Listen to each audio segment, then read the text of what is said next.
Ladies and gentlemen, good day and welcome to the Adani Wilmar Q4 FY24 earnings conference call hosted by ICICI Securities. As a reminder, all participant lines will be in the listen-only mode, and there will be an opportunity for you to ask questions after the presentation concludes. Should you need assistance during the call, please signal an operator by pressing star, then 0 on your touchtone phone. Please note that this conference is being recorded. I now hand the conference over to Mr. Karan Bhuwania from ICICI Securities. Thank you, and over to you, sir. Thank you. Good afternoon, everyone. It's our pleasure at ICICI to host Q4 FY24 result conference call of Adani Wilmar. From the management, we have Mr. Anshu Malik, Chief Executive Officer and Managing Director, Mr. Shrikant Kanhere, Chief Financial Officer, and Mr. Saumin Seth, Chief Operating Officer. Now I hand over the call to Mr. Shrikant Kanhere for opening remarks, and then we can open for the Q&A. Thank you. Over to you, sir. Yeah, thank you, Karan, and very good afternoon to everyone who has joined this call for the Q4 FY24 of Adani Wilmar. We'll talk about the performance in the quarter 4 for the company, and then we'll open the floor for question and answers. The quick highlights for the FY24, company crossed a volume of 6 million metric ton mark, in which food and FMCG crossed 1 million metric ton, which is a remarkable feat for any company to achieve. This 1 million ton translates into a revenue close to 5,000 crore for the FY24, nearly doubled in 2 years of time. Horeca segment, which or a channel rather I would say, which we have started year back, is now 400 crore channel. Kohinoor brand crossed 350 crore of business, which we acquired in May 22. Edible oil branded sales grew at a faster clip at a 15% year-on-year in FY24. This is something very exciting for us because edible oil branded segment in a industry also growing in a single digit, and we have been also clocking single digit growth for last couple of years. This time it is 15% for us. Food and FMCG domestic volumes grew in a range of 40% plus for the financial year 24. We have been seeing a very good turnaround on the alternate channel, which contributed close to 2,700 crore of the business. Branded export, which the company has got huge focus, where we export edible oil as well as the food products to more than 30 countries across the globe, grew by 72% in FY24. Distribution remain a focus for us as we move forward. Our all efforts to improve the distribution is resulting into the numbers. Now we reach close to 7.2 lakh direct outlets with close to 2.1 million overall reach. Rural, the go-to-market strategy for rural market also remain focused for the company. Now we are covering close to 30,000 towns. We do have a target of covering close to 50,000 towns by end of next year. On supply chain side, we do understand the ESG commitment of the company, and therefore trying to ship as much as cargo through alternate channels, which is multimodal dispatch through a rail. So 25% of our volumes got dispatched through rail without adding any carbon footprint in the environment. 7.6% of cargo dispatched through CNG vehicles. A quick snapshot on the results. For the quarter 4 FY24 sales volume grew by 4%. This 4% is overall. However, when we look at segment wise, the edible oil grew by in double digit, whereas food also grew by double digit. Industry essential degrew, and that's why we are seeing this 4% growth for FY24. The gross profit grew by 10% on standalone basis, and the PAT of course, grew by 60% as compared to the same quarter last year. On consolidated numbers also, more or less, numbers read same. The volumes grew by 3% and PAT grew by 67% versus same quarter last year. When we look at a full year summary, overall sales volume grew at 11%, and gross profit and the EBITDA is down by 29%. I think the reason for the same we all know, it's underperformance that we saw in Q1 and Q2 because of the high price inventory coupled with the market crash and disalignment of hedges that we saw in H1. And that has impacted right from the gross profit to the PAT. The PAT degrew by 54% against 607 crore to 278 crore on standalone basis. On consolidated basis, the volumes grew by 10% and PAT degrew by 75%, similar reasons. But in this consolidated, we also have one more reason to add, which is Bangladesh, where we had some struggle last year, given the fact that the Bangladesh as a country witnessed a couple of not so good economic events, including the currency crisis and the government trying to control the prices.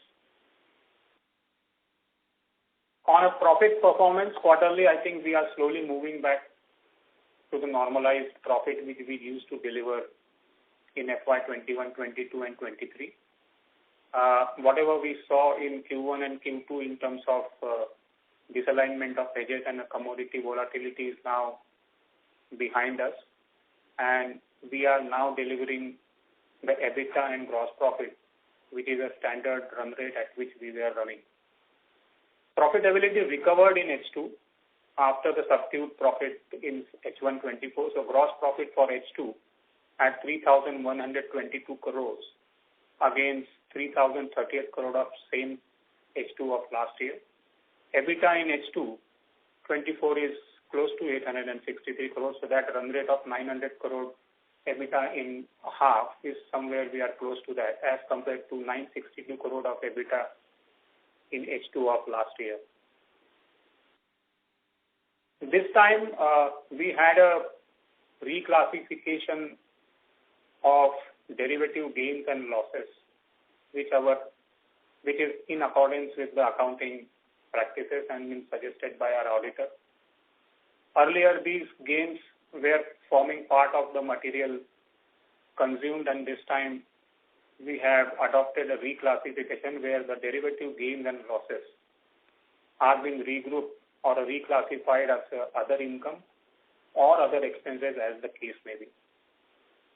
So therefore, we have given this normalized gross profit and normalized EBITDA number because at the end of the day, we must understand one thing, that derivative gain or a mark-to-market gain and loss is a very integral part of our overall scheme of the things, and therefore looking at it differently will not really give the right picture in terms of the profitability, and therefore we have to look at a normalized EBITDA after giving an effect of this reclassification. And therefore, if you look at this, for the quarter, the EBITDA at 357 crore against same quarter 4 of 23 of 359 crores, more of a flattish EBITDA. And similarly, when we look at a normalized EBITDA for the full year, again 1661 crore of last year, we delivered 1135 for this year, of course, because of the H1 not so good, impacting the entire full year of the EBITDA. Similarly, when you look at the gross margins level also, again 6,000 crore of gross margin which we delivered in FY23, we delivered a gross margin of 5,632 crore. On business update, highlights, of course, volume grew by 3% and the revenue for the quarter now at 13,238 crore, H2 EBITDA of 6,861 crore. Demand remains strong during the quarter, which we saw, and we are hopeful that this demand should remain strong as we enter into a new financial year. We have improved the brand mix both in edible oil and the food, and we are also rationalization in high penetration markets, particularly the regional marketing campaigns, incorporating all the local nuances and cultural aspects. We have also launching a market-specific campaigns to win the customer in those markets, like we launched Kai Manam campaign in South, promoting entire range of Fortune products, including the wheat flour. In edible oil, particularly, we recorded 11% year-on-year growth, in which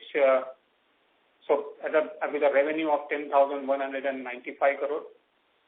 We also saw a very strong growth in sunflower and mustard oil. Mustard being a domestic oil also gives us some kind of benefit in terms of volatility because it's less volatile.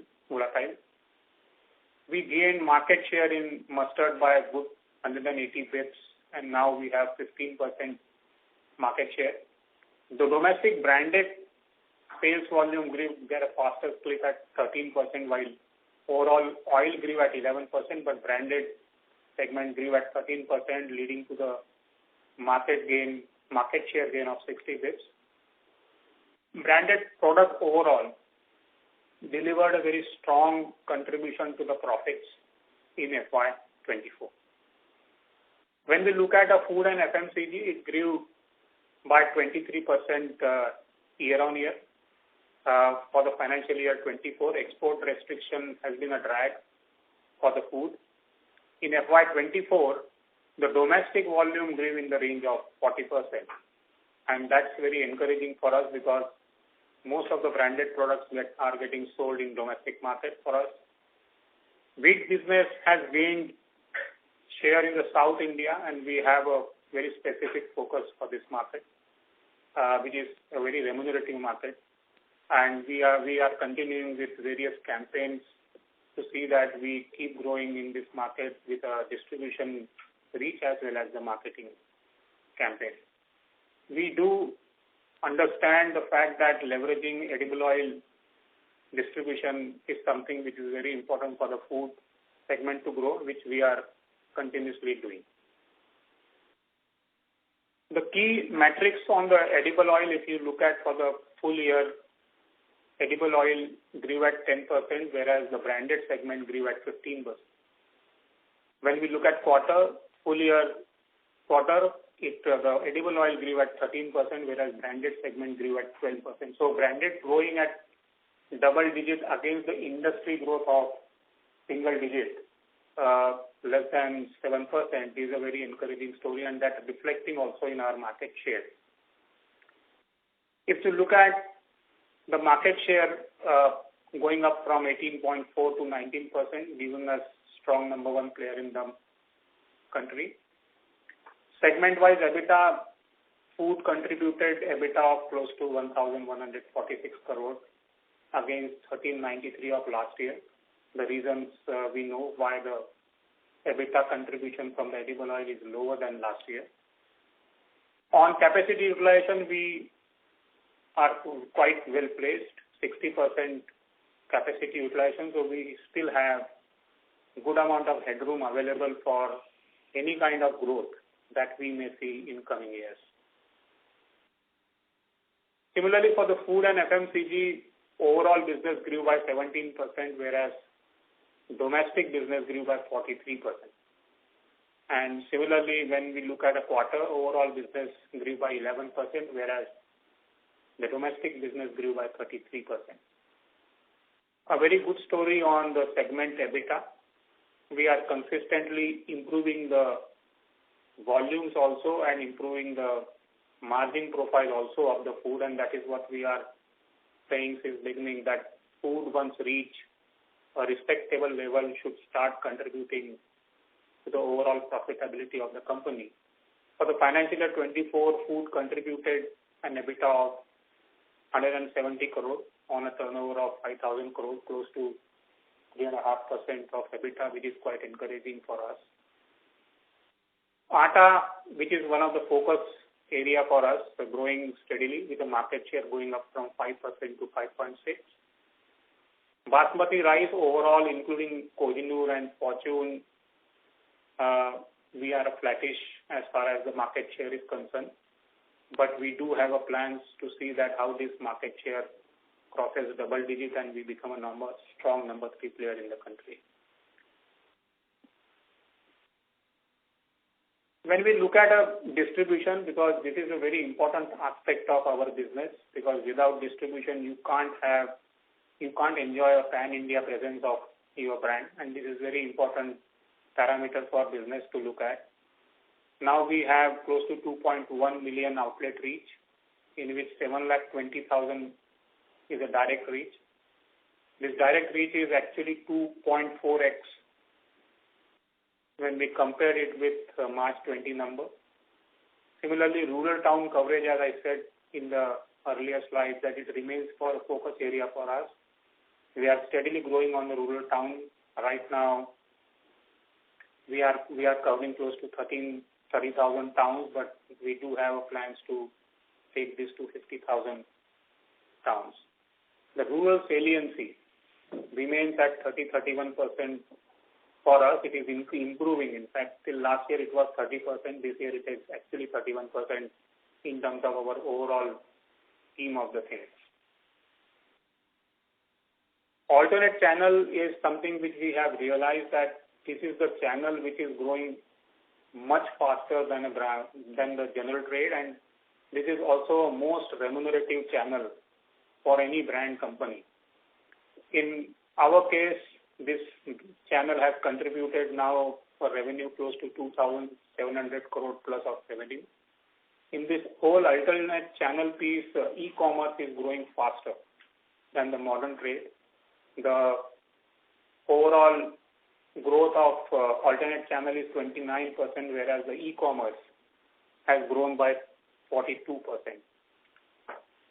Similarly, on Horeca, which is a new channel which we have created close to a year back, now it is 3x, contributing good 400 crore of business.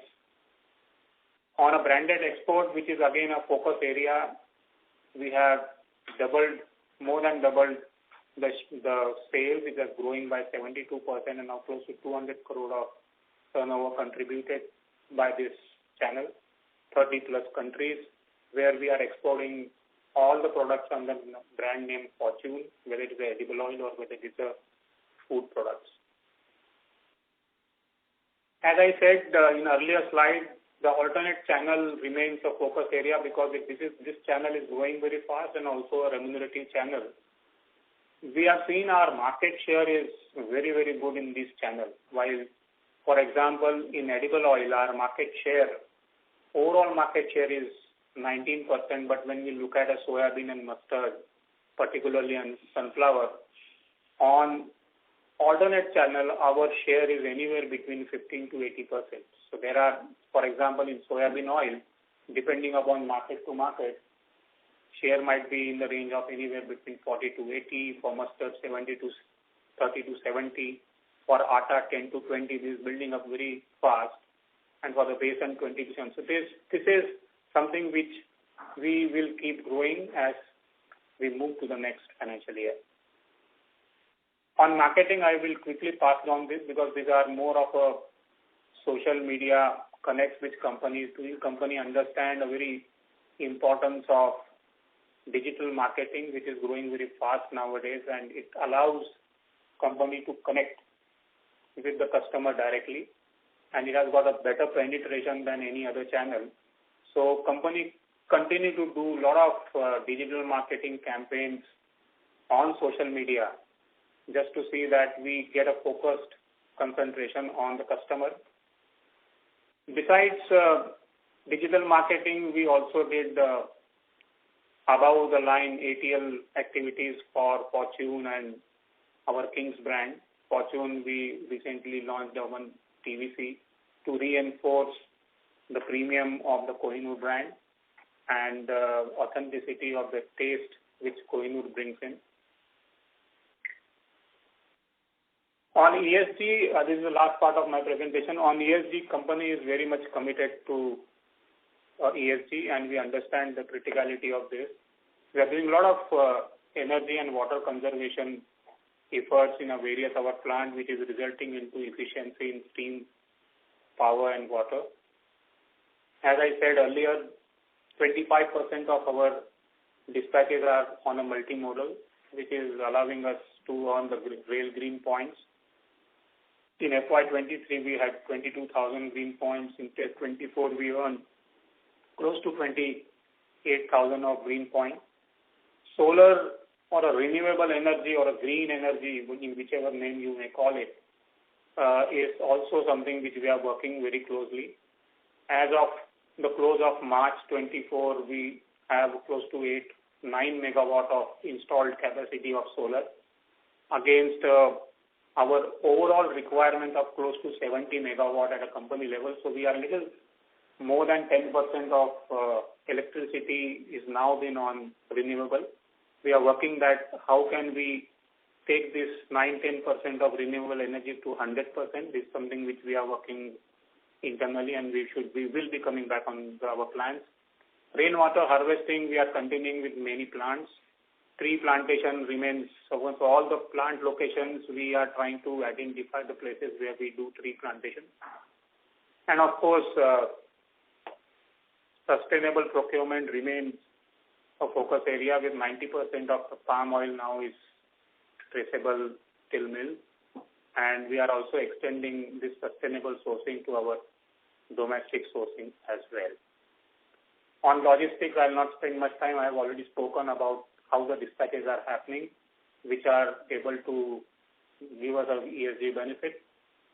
This is just a certificate from the railways that since 1st of April 22, how much of rail green points which we have earned by dispatching our cargo through rail.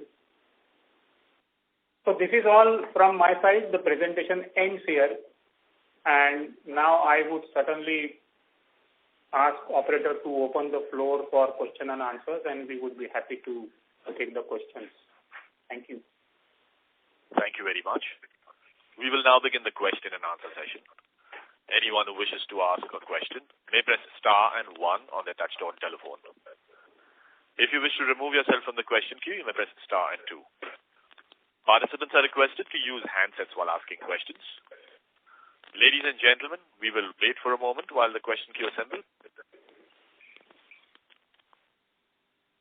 To ask questions, please press star and 1. First question from the line of Abhinav Choi from the Department. Please go ahead.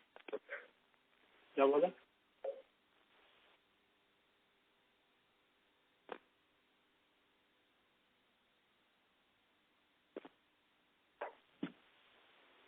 Yeah, Abhi, go ahead.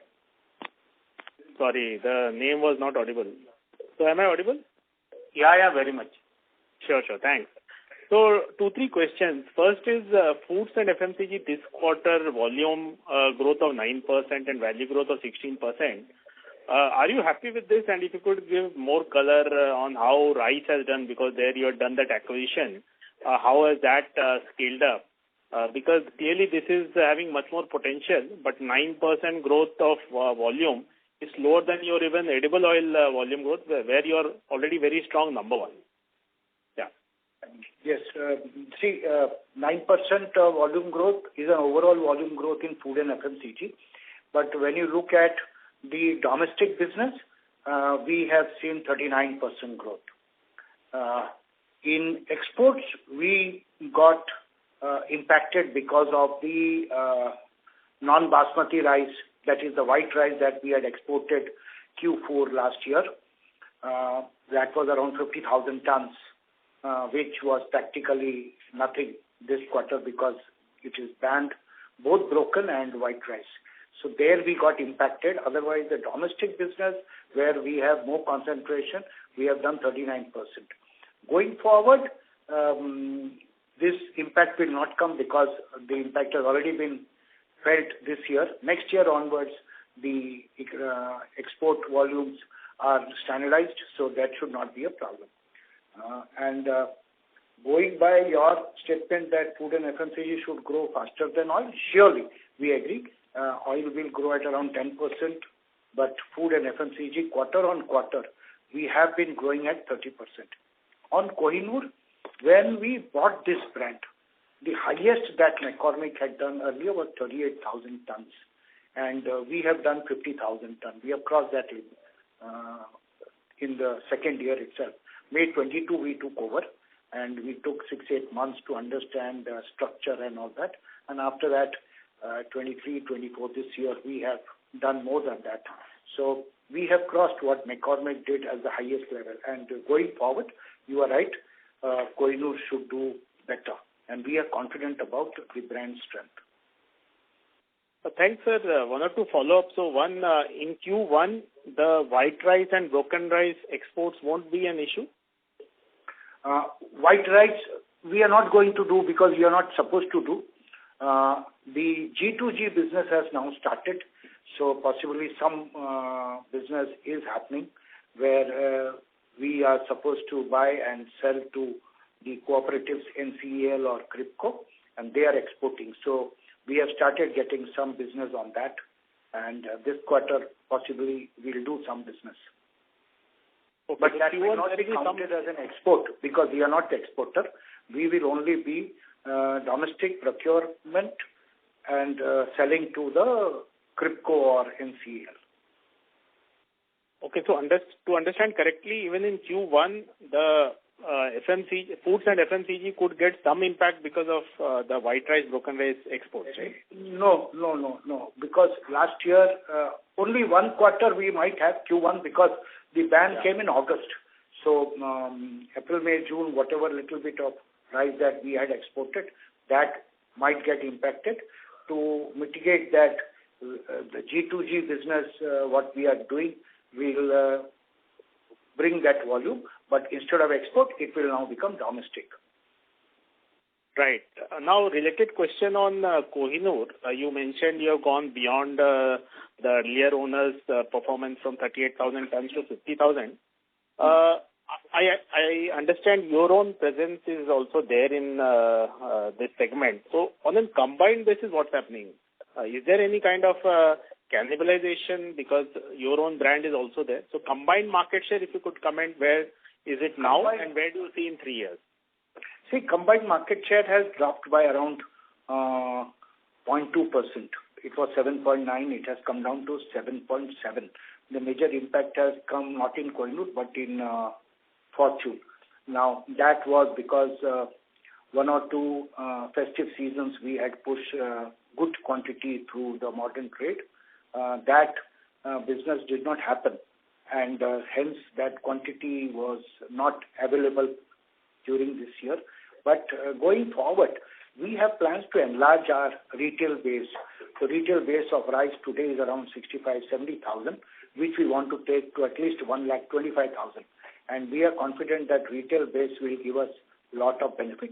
Second is that our Gohana unit, which is from the IPO investment we did, will be ready. Hopefully, the rice part should be ready by November as the season starts. Once that starts, we will get a lot of advantage of having in-house capacity, better, more efficient milling, and better cost optimization. So all that will add value to us going forward in the next basmati season. Right. My second and last question is on the hedging losses, which has plagued a lot of your quarters in the last around 1 year. Q3 was a positive aberration, but Q4 again there is hedging losses.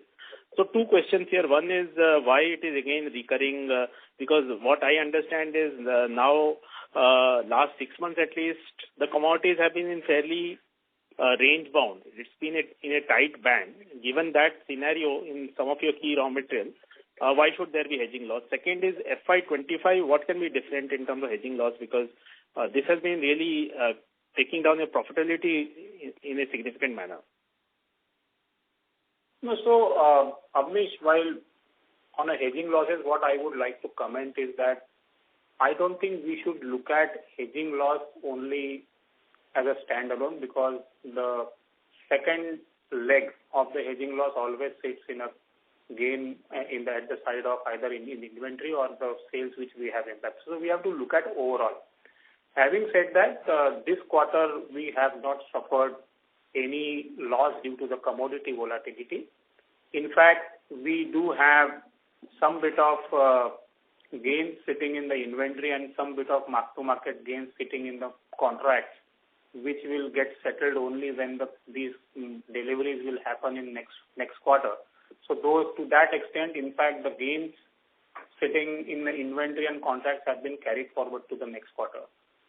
And therefore, this quarter looks little bit subdued, and therefore I always say when you look at our numbers, quarter may not be really right judge, because what happens is sometime one leg of your hedging gets delivered in one quarter, the other leg gets delivered in the next quarter. And therefore, when you look at the elongated time period, maybe half or maybe at a full year, you get a better picture of the things.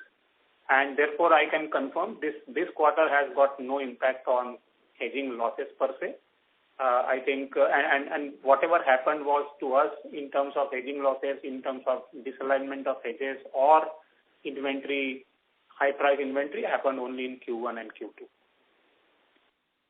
So that's fine, but on a full year basis, what is your expectation on margins, both EBITDA margin and profit margins? I am asking on both because I understand some reclassification has happened. Ultimately, on a full year basis, you need to target that margins which were happening earlier before all this commodity sharp inflation and then sharp deflation. Now we are in normal times. I hope so. Taking a normal scenario kind of assumption, where do you see your EBITDA and PAT margins for FY25, given it's a full year number? Yeah, so Abnesh, good question. I think Q1, Q2, Q3 and Q4 has shown that we have now gone back to our original run rate on EBITDA as well as the PAT which we were delivering in FY22 and FY23. One is this. Second, the prices have been stabilized and we don't see much of volatility coming up in near future. And whenever prices are stabilized, the brand makes better money. Number three, food and FMCG proportion in the overall scheme of the things is improving. Today it is at 17% of volume. 2 years back it was 12-13%. And next year maybe we are hopeful that it should touch 30% of our volume. And food, as we saw in the presentation, also have started giving a good EBITDA. So I would not quote a number per se, but I can certainly confirm that we are on track to deliver the kind of EBITDA and the kind of net margins which we had shown in FY22 and 23, which should happen in 25 in line with the volume growth. Okay, understood, sir. Thanks a lot. Thanks, sir. Thank you.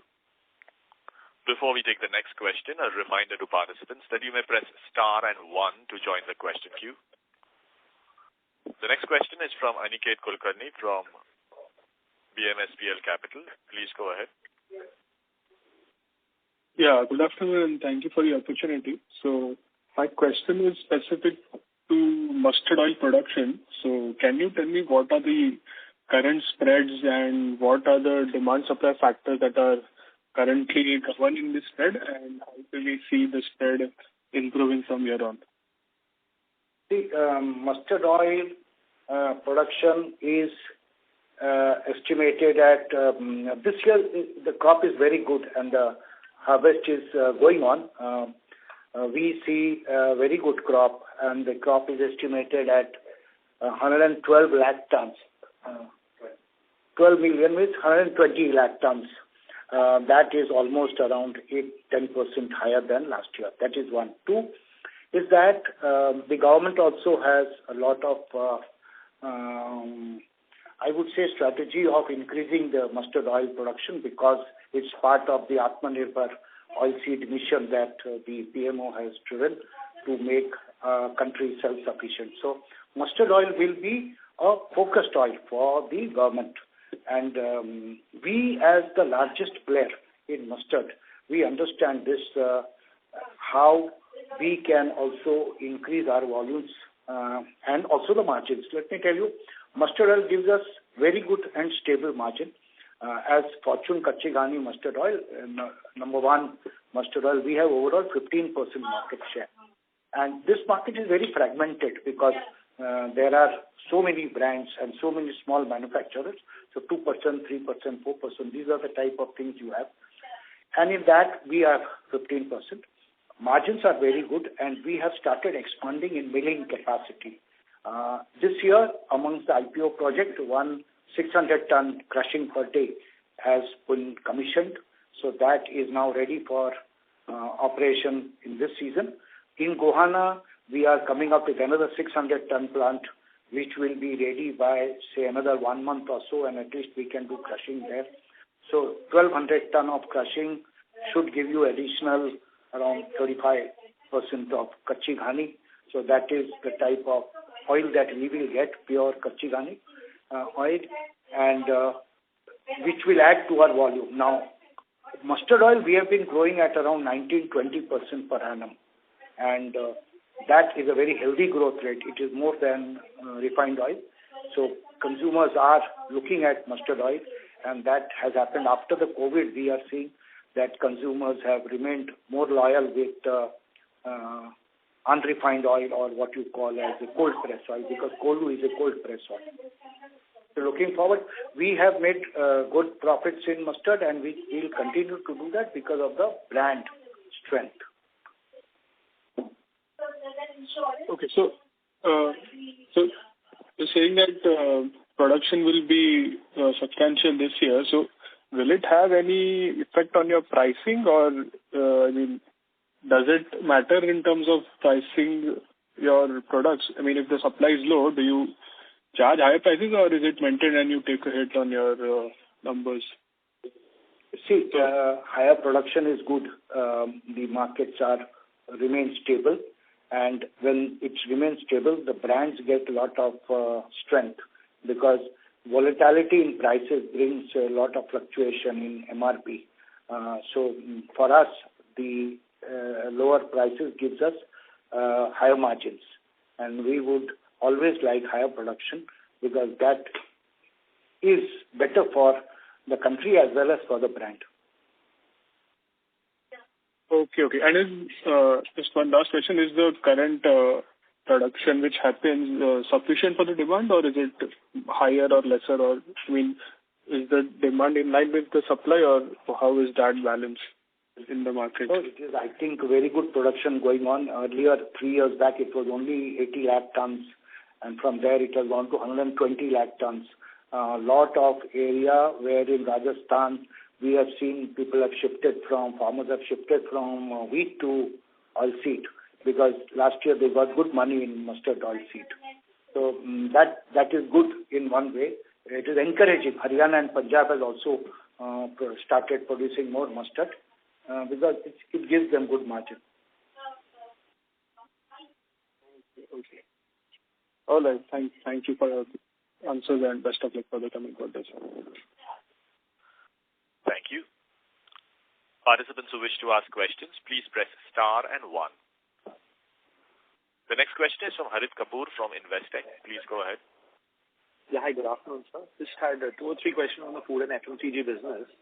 The first one was on the export side. So, how long more do we expect that there will be this impact, and when does the export restriction impact come into the base? Would that be from Q3 onwards? See, first is that last year, August, the ban was there on white rice, and 20% duty on parboiled rice was put in August. So till August, things were normal. So I think for us, Q3 onwards, our export of rice will show much better performance. That is one. But in spite of that, our basmati rice exports will grow this year, because we have built good inventory, and April to September, we look forward to a good business season for basmati rice. Other than that, our branded basmati rice has increased from, say, we were doing roughly around 7,000 tons. This year, we expect to do at least 15,000 tons or 20,000 tons. So branded basmati, particularly Fortune brand and Jubilee brand, we are exporting to more than 30 countries, and there we are getting consistent growth. Got it. And the second thing was on the branded food side. You just mentioned about rice. You did mention in the presentation that you've seen 30% plus kind of YOY growth for the past 10 quarters. Just wanted to get your sense about, what that number is, branded as a percentage of the overall food and FMCG business today. How do you see that kind of moving forward? I know you don't kind of track it that way, but just a sense of, where that number will look, what the number will look like. In food and FMCG, more than 80% is branded. Right. It is packed. Now, when I say packed, it can be 25 kilo bags also, fortune bags, which it goes to our hotels, which also goes to our out-of-home consumption plus in-home consumption. So these are all packed and branded. So more than 80%. Got it. And the last thing was, on the profitability. So if you look at, profitability of the food and FMCG segment, you've seen it continuously improve, compared to last year to this year also. EBIT margin trends are, moving up. I understand, you had mentioned in the past that, it's also a function of scale. It's a function of premiumization that you are going to slowly and steadily drive new innovations, etc. But I just wanted to get your sense about, where can you, what is that trajectory? Is there a 2-3 year, trajectory in mind in terms of, where we are looking to see this scale up to from a EBIT margin or EBITDA margin perspective for the food and FMCG business? See, on food business, of course, as we demonstrated that it is growing not only in the volume but also in the terms of margin. For us, we do have a plan that it should start delivering a very respectable EBITDA margins, which can be compared to the competition. And therefore, we have said this earlier also, that food has got a more prospects of delivering better gross margin and EBITDA margins as compared to the edible oil.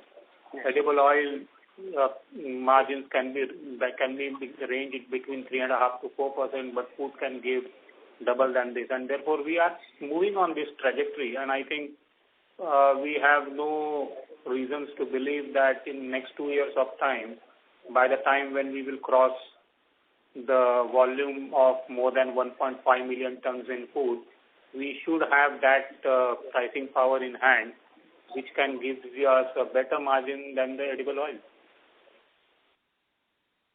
Understood, sir. Those are my questions. Wish you all the best. Thanks. Thank you. Thank you. Participants who wish to ask a question, please press star and 1. Next question is from Karan Bhuwania from ICICI Securities. Please go ahead. Thank you for taking my question. Firstly, I just wanted to ask your outlook on the edible oil segment. Now that prices have stabilized, what kind of volume growth that you're expecting next year or more in terms of the medium term, right? And I think last quarter you had mentioned that there was some inventory build-up in terms of imports of edible oil, which could have some impact on you as well. So if you could provide some update on that as well. On the prices front, and surely the edible oil prices are much more stable, and it has come off. Till February we were seeing continuously coming down, but then after February we saw a little uptrend. But still, nevertheless, it is still much better than what it was last year. Number one. Number two, as far as growth is concerned, we are banking more on the rural growth, because we are looking at India's per capita consumption is 17.5 kilo. But when you look at neighboring countries, they are all at 18, 19. China is at 27, 28 kilo per head. So going forward, average Indian should consume more edible oil. That will happen. And with prices coming down, we have seen this year branded edible oil grow at 15%. Now, next year, we hope to have at least a double-digit figure, somewhere in the range of 9-10%. If that happens, that should be good, because our volumes are quite large. We did around 2.7 million ton in packed oil. So another 10% more growth should be a good growth. That is one. Two, we are banking in rural market, because in rural, there are many states which still consume less than average India, whether it is Bihar, UP, Orissa, parts of Bengal, parts of Rajasthan, parts of Madhya Pradesh, where we have seen that consumption, per capita consumption, much lower. And we see a good opportunity to improve our sales there. So that is why the rural focus will be more. And on inventory, unlike last year, we have learnt certain things, and we have done corrective measures. We have changed tweaked our risk management policy to ensure that we remain tight on inventory, and we have ensured that we are just-in-time managing, and hence we will not be saddled with any great inventory. These are normal inventory that we need to run day-to-day operation.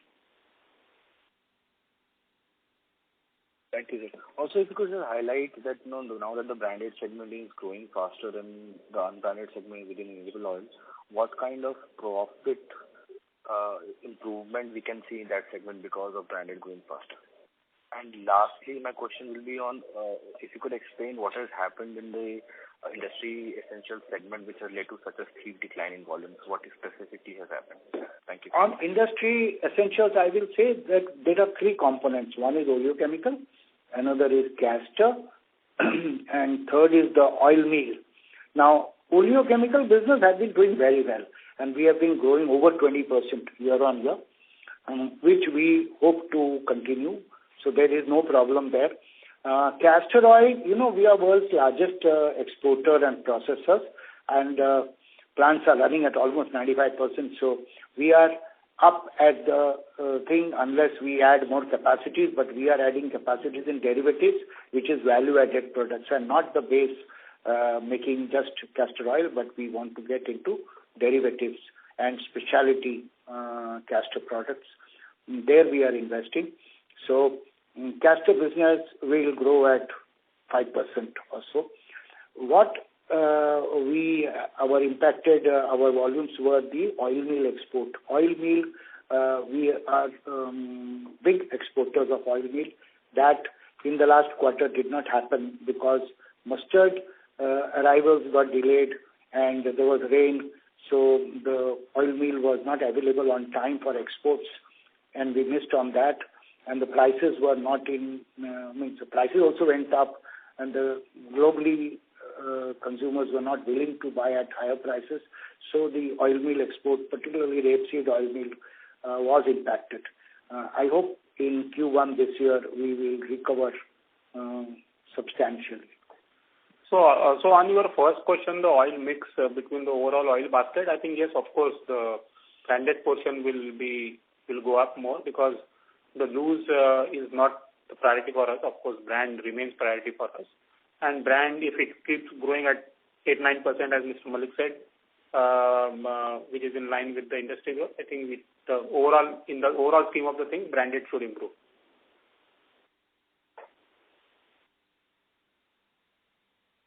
I just want to understand what kind of profitability improvement, because you mentioned that branded has much better profitability than the unbranded, right? So what kind of profitability improvement can we expect with branded growing faster in terms of, say, gross profit per ton or EBITDA per ton? See, on edible oil, so for us, the standard run rate of gross profit is anywhere between 11,500 to 12,000 per ton, and the EBITDA margins of close to 3,500 metric ton per ton. So this is what we feel that our brand should be able to deliver. Food, of course, is something which is growing and which is still yet to come to its full potential of giving the margins. But that's how the margin profile should move in next financial year, given that now the things have been settled, no volatility, no kind of the event which we had in Q1, Q2 are going to be there. So we are quite hopeful that we will have a good FY25. Got it. Lastly, just one bookkeeping question. Why is there a significant decline in depreciation for this quarter? Any one-off there?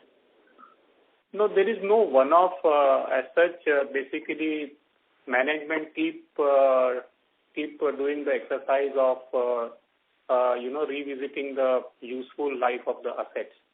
And what has happened is given the technological advances and the better technology coming in the play as far as the edible oil and the food business is concerned, lot of plants which we have commissioned in last 5 years, we realized that they have got a better life than what we have estimated at the time of the commissioning.